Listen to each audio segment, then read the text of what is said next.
Adelaide ഓവലിൽ വീണ്ടും ഇന്ത്യയുടെ കണ്ണീർ വീണു. ഓസ്ട്രേലിയക്കെതിരായ പിങ്ക് ബോൾ ടെസ്റ്റിൽ ഇന്ത്യയ്ക്ക് 10 വിക്കറ്റിന്റെ കൂറ്റൻ തോൽവി. രണ്ടാം ഇന്നിംഗ്സിൽ 19 റൺസ് വിജയലക്ഷ്യവുമായി ഇറങ്ങിയ ഓസീസ് വിക്കറ്റ് നഷ്ടം കൂടാതെ ലക്ഷ്യം മറികടന്നു. ജയത്തോടെ ബോർഡർ ഗവാസ്കർ ട്രോഫിയിൽ ഇന്ത്യയും ഓസ്ട്രേലിയയും ഒപ്പത്തിനൊപ്പം എത്തി. തോൽവിക്ക് പിന്നാലെ ലോക ടെസ്റ്റ് ചാമ്പ്യൻഷിപ്പിൽ ഒന്നാമതായിരുന്ന ഇന്ത്യ 3ാം സ്ഥാനത്തേക്ക് വീണു.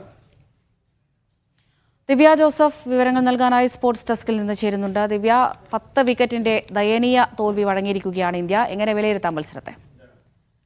ഇന്ന് ഇന്ത്യയുടെ തോൽവി നമ്മൾ പ്രതീക്ഷിച്ചിരുന്നത് തന്നെയാണ്. പ്രത്യേകിച്ച് 128-5 എന്ന നിലയിലായിരുന്നു ഇന്ത്യ കളി പുനരാരംഭിച്ചത്. അതിനുശേഷം ഇന്ന് പാറ്റ് കമ്മിൻസിന്റെ ശക്തമായ ബൗളിംഗ് പ്രകടനത്തിലൂടെ 57 റൺസ് വിട്ടു നൽകി 5 വിക്കറ്റ് നേടിയ പാറ്റ് കമ്മിൻസിന്റെ ഒരു സംഹാര താണ്ഡവത്തിലൂടെയാണ് ഇന്ത്യൻ ബാറ്റിംഗ് നിര ഛിന്ന ഭിന്നമായത്. ആകെ പ്രതീക്ഷ ഉണ്ടായിരുന്നത് 42 റൺസ് എടുത്ത നിതീഷ് കുമാർ റെഡ്ഡിയായിരുന്നു. പക്ഷേ നിതീഷ് കുമാറിനും മറ്റൊരു കൃത്യമായൊരു പിന്തുണ ഇല്ലാതെ വന്നതോടെ അദ്ദേഹത്തിനും തോൽവി വഴങ്ങേണ്ടി വന്നു, അല്ലെങ്കിൽ പരാജയം സമ്മതിക്കേണ്ടി വന്നു. വാലറ്റത്തെ ചുരുട്ടിക്കൂട്ടിയത് പാറ്റ് കമ്മിൻസ് തന്നെയായിരുന്നു. അങ്ങനെ പാറ്റ് കമ്മിൻസിന്റെ മികച്ച ബൗളിംഗ് പ്രകടനത്തിലൂടെയാണ് ഇന്ത്യ 175 എന്ന നിലയിലേക്ക് കൂപ്പുകുത്തി വീണത്. പിന്നീട് വെറും 19 റൺസിന്റെ വിജയലക്ഷ്യം മാത്രമായിരുന്നു ഓസ്ട്രേലിയക്കുണ്ടായത്. അത് അനായാസം തന്നെ അവർ മറികടന്നു. അങ്ങനെ മികച്ച ഒരു വിജയം സ്വന്തമാക്കിക്കൊണ്ട് ബോർഡർ ഗവാസ്കർ ട്രോഫിയിൽ 1-1 എന്ന നിലയിൽ വന്നിരിക്കുകയാണ് ഓസ്ട്രേലിയ ഇപ്പോൾ. അതുകൊണ്ട് തന്നെ ശക്തമായൊരു മത്സരം തന്നെയായിരിക്കും ഇനി ബ്രിസ്ബെയിനിൽ കാണാനുള്ളത് എന്ന കാര്യത്തിൽ സംശയമൊന്നുമില്ല.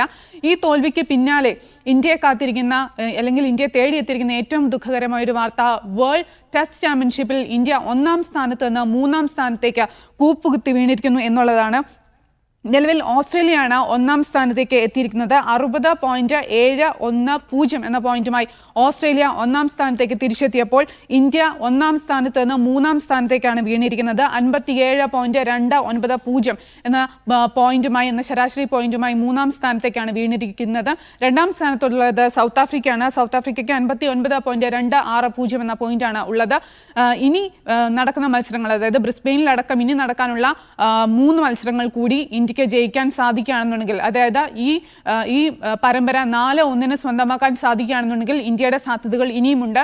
വേൾഡ് ചെസ് ചാമ്പ്യൻഷിപ്പ് ഫൈനൽ കളിക്കാനുള്ള ഇന്ത്യയുടെ സാധ്യതകൾ മങ്ങിയിട്ടില്ല എന്ന് പറയാം. പക്ഷെ അപ്പോഴും ഓസ്ട്രേലിയ ഇതേപോലെ തന്നെ ഒരു തിരിച്ചടിക്ക് ശ്രമിക്കുകയാണെന്നുണ്ടെങ്കിൽ, അഡ്ലെയ്ഡിൽ വിജയിച്ചതുപോലെ ഇനിയും വിജയിക്കാൻ സാധ്യതയുണ്ടെങ്കിൽ അത് തീർച്ചയായും വേൾഡ് ചെസ് ചാമ്പ്യൻഷിപ്പിലെ ഇന്ത്യയുടെ ഫൈനൽ മോഹങ്ങൾക്ക് തിരിച്ചടിയാകുമെന്നതിൽ യാതൊരു സംശയവുമില്ല. മാത്രമല്ല, മറ്റ് ടീമുകളുടെ, അതായത് ദക്ഷിണാഫ്രിക്കയുടെ മറ്റു മത്സരങ്ങളുടെ കൂടി ഫലത്തെ ആശ്രയിച്ചായിരിക്കും ഇന്ത്യയുടെ ഈ ഫൈനൽ സ്വപ്നം കാണേണ്ടി വരിക എന്നുള്ളൊരു സത്യവും കൂടിയുണ്ട്.